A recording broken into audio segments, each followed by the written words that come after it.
Hi everyone, welcome to Nana's Tiny Kitchen. Today I'm going to teach you something that is so easy that if I see you buying this in the supermarket, I'm going to yell at you because it's so easy to do. Everyone wanted to know how to make panko breadcrumbs and I'm like, really? Panko? The only difference between regular breadcrumbs and panko breadcrumbs is they take the crust off the bread. Really? And I'm going to show you how easy this is to do. I just set my oven to 300 degrees. I don't want my oven too hot because I don't really want the bread to toast too much. I want it to maintain a nice light and fluffy texture. So over here I have about a half of a loaf of bread. This happens to be sourdough bread. You can use white bread. You can use any of your favorite breads. So what I'm going to do is just remove the crust. So easy. And then I'm going to break it up a little bit and put it in my blender. Just like that. Now what panko breadcrumbs, the difference when you're frying something is you get a lighter, fluffier crust, which most people enjoy in their fried food. If you ever had panko crusted shrimp or panko crusted chicken or fish, I mean, there really is a difference in the texture. So I'm just going to show you by doing a couple of slices of bread before I pause this video. It would help if I plugged in my thingy. Wait, where's the cover? Won't work without the cover. Huh. Okay. 1 second. I told you that this stuff is totally unscripted. Okay, got the cover. Put my glasses on so I can see. I'm going to give this a couple of shots. Frying them out. As I'm doing this, I want to keep an eye on it because I don't want them too fine. I want them nice and fluffy. That's good. So just a couple of seconds is all it takes. Take them out. Place them on a baking sheet.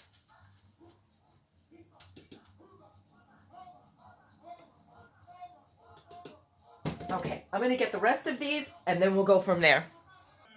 All right. I got them all done. I'm going to make sure they're evenly distributed on my pan. They're going to go in the center rack of the oven. And like I said, the oven is at 300 because I don't want it too hot. I want them to lightly toast. And I'm going to check them every few minutes to make sure that they're not getting too brown. So I'm going to set this for 10 minutes. And probably after 5 minutes, I'm going to take them out. And what you want to do, what's going to happen is on the edges, you're going to see it get a little bit browned. So you're going to need to stir them around and flatten them out. This is really easy. Okay, let's get those in the oven. Let me turn the oven light on. Take these out of the way so I can actually see. And for the rest of this, it's a waste not, want not. What am I going to do with all of these? Really? I'm going to stuff them right in here.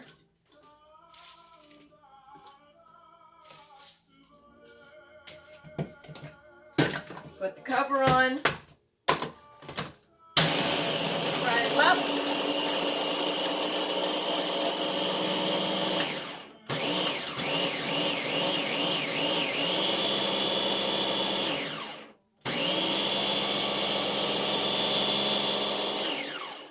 Okay, now that I got them nice and fine, these will be my regular breadcrumbs. These I'm going to pop in the oven. I'll higher the temperature to about 350 degrees. Do the same thing. Put them flat on a baking dish and set the timer for 10 minutes. Take them out after 5, give them a stir, flatten them out again, put them back in. These I wanted to get them a little bit more toasted. That's why I made the adjustment with the temperature in the oven. But when they're done, you let them cool off. You put them in a plastic Ziploc bag and you stick them in your freezer.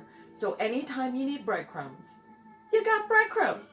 Now, when this is done, I'm going to show you exactly how much that half a loaf of bread. Those were pretty big slices. That was, like I said, the sourdough bread that you buy. But you can do it with white bread, wheat bread, whole grain bread, whatever bread you prefer in your breadcrumbs. The whole point of this is to control your ingredients.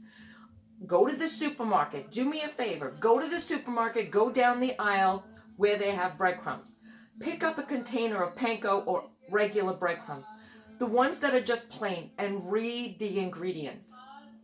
Really? Okay. We'll be back. Okay, everyone. I just took the breadcrumbs out of the oven. The second batch was done. The ones that I used the crust with.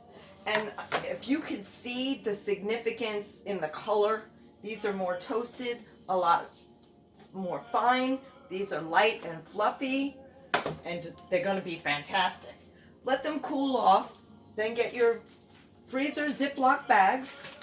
These have been cooling for quite a while. And I'm actually, because I made some breadcrumbs before I use a fresh one, I made some breadcrumbs not too long ago. So I'm just going to add to this package of the regular straight up plain breadcrumbs. I like to use plain breadcrumbs because most of the ingredients that they add to season, say Italian style, you already have in your cabinet, and you can control those ingredients and add as much or as little as you wish. So we're going to get these in here. This is probably the hardest part of this whole recipe. And it's not really a recipe. It's just, you know, I just wanted to show you guys how easy it is to do this. Let's see if I could get them in there without making a mess. Yep, got them in there. So I'm going to get as much of the air as possible as I can. Zip them up. And these will be my breadcrumbs for, you know, making something that I don't want the panko for. And these, let's see, this tray is still a little bit hot, but I think I'm okay.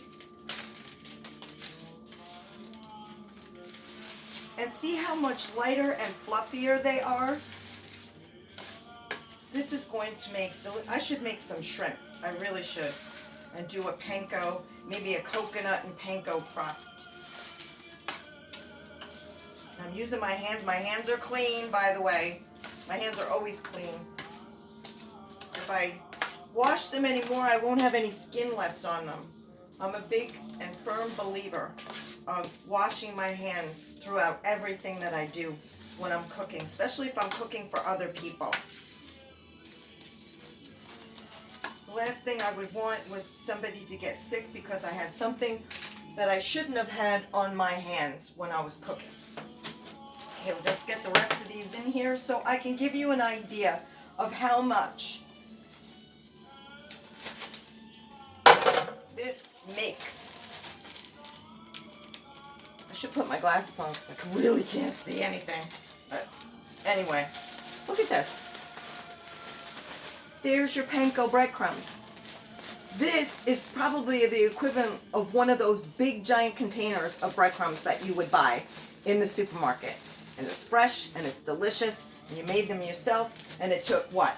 This batch for the panko took me at 300 degrees, took me about 15 minutes. I took it out every 5 minutes or so and gave it a stir.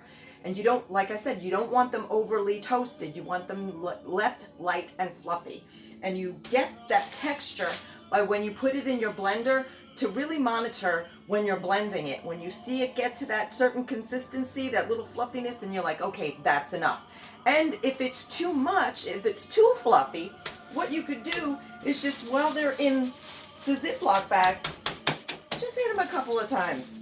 Pound them down. But I think these are perfect. So, okay guys, there's my lesson in homemade breadcrumbs. I hope you do this at home. Don't let me see you in the supermarket buying those breadcrumbs, darn it, because I'm going to yell at you. Alright guys, till next time, like I promised in my last video, I'm going to be doing a delicious picnic potato salad. It's just the weather hasn't been conducive for having a barbecue outside. It's been cold and we might have some snow again. Yeah, I know, it's May, blah, blah, blah. Yeah, I know. Well, that's what it's like living in the Catskill Mountains of New York. All right, everyone. Thanks a lot for watching. Please like and share. Please subscribe to me on Rumble. I really appreciate it. I do have videos also on YouTube, but I want everybody to go over to Rumble. Rumble is awesome. If you got some great pets that have a little personality, start uploading your videos to Rumble. It'll get a lot of attention. Till next time, everybody. Thanks a lot. Ciao.